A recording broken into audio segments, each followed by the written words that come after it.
Tania chapitre 46, septième leçon. Dans ce chapitre, Admorazaken nous explique comment arriver rapidement à l'amour d'Akadosh Baruch Hu.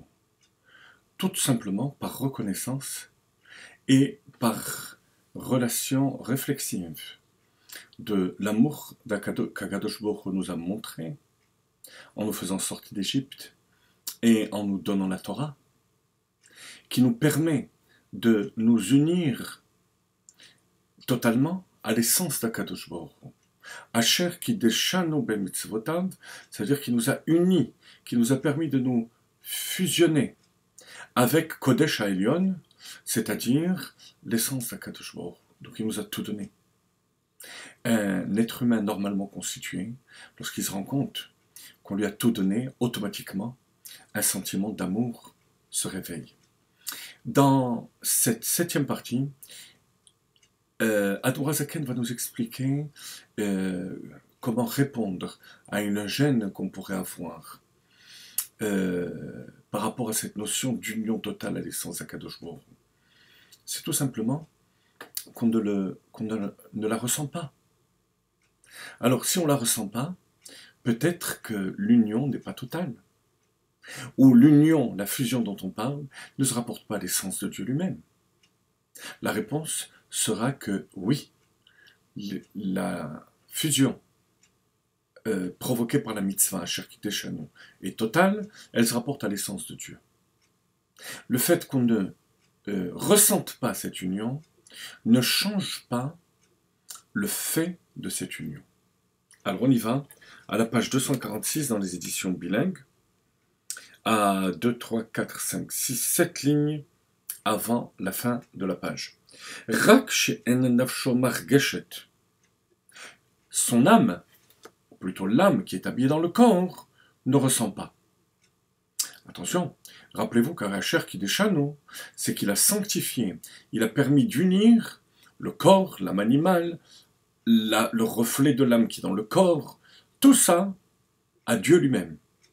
Donc on ne peut pas répondre que la Neshama elle-même qui est en haut est unie à Kadosh Baruch Hu, mais que le reflet de l'âme qui est en bas, parce qu'il n'y a qu'un reflet de la Neshama qui s'habille en bas, elle ne ressent pas. Parce que nous, on veut impliquer aussi cette partie de l'âme avec l'âme animale et avec le corps qui sont unis à Kadosh Baruch Hu. Mais ça, dit Admorazaken, c'est seulement par rapport à notre ressentir. Cette partie de l'âme ne ressent pas, et pourquoi? Pour cause מפני מסר החומר הגופני שלא נזדכך ומחשיך עיני הנפש מראות אלוקים כמו האבות וכיוצא בהן שראו עולמם בחייהם.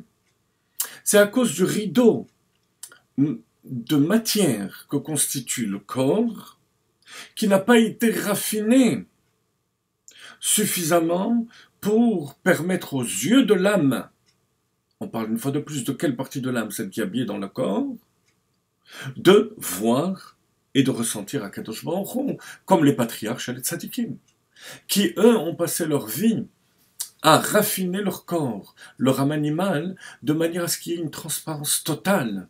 Alors eux voyaient cette union.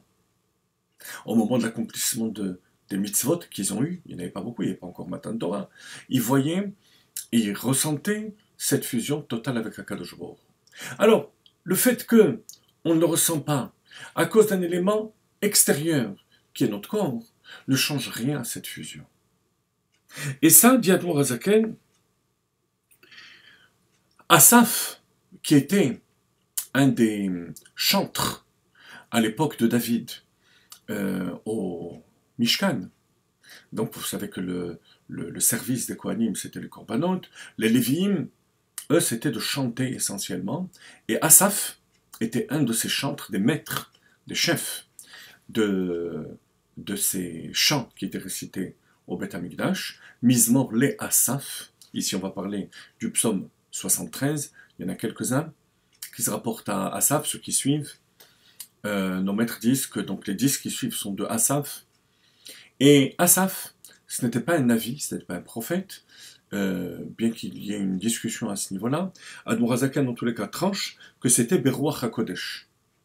par inspiration divine, parce que vous allez voir tout de suite, qui va parler de l'époque de la galoute, de l'exil, alors qu'on est à l'époque du Beth Amikdash, ou du Mishkan, donc avant le Beth Amikdash. Et comme je vous disais, il y a plusieurs niveaux de relations avec Akadosh Baruch Hu, de relations proches et ressenties avec Akadosh Baruch Hu. Il y a la plus connue qui est la Nevoa, la prophétie, à travers laquelle le prophète voit, comme Shmuel, le prophète dit Ani Haroé, je suis celui qui voit. Et Ruach HaKodesh, c'est inférieur, c'est l'inspiration divine. Il y a encore plus bas, c'est la Bat Kol, la voix céleste, ceux qui arrivent à saisir les voix du ciel, mais qui les saisissent vraiment. Hein, on ne parle pas ici de Jeanne d'Arc ou d'autres, et qui ressent donc cette relation prophétique, entre guillemets, qui leur permet de voir le futur, mais sans le voir, sans voir Akadosh Baruch Hu. Ça, c'est du domaine de la prophétie. Qu'est-ce qu'a dit Asaf Beruach HaKodesh? Be'ad kol Knesset Israël shebagola. Pour l'ensemble du peuple juif à l'époque de l'exil. On dit bien à l'époque de l'exil, parce qu'à son époque, n'importe quel juif qui venait au Beth Amikdash voyait la présence divine. Les Havdil, même les Goïm, étaient capables de venir au Beth Amikdash et de témoigner de la présence de Dieu.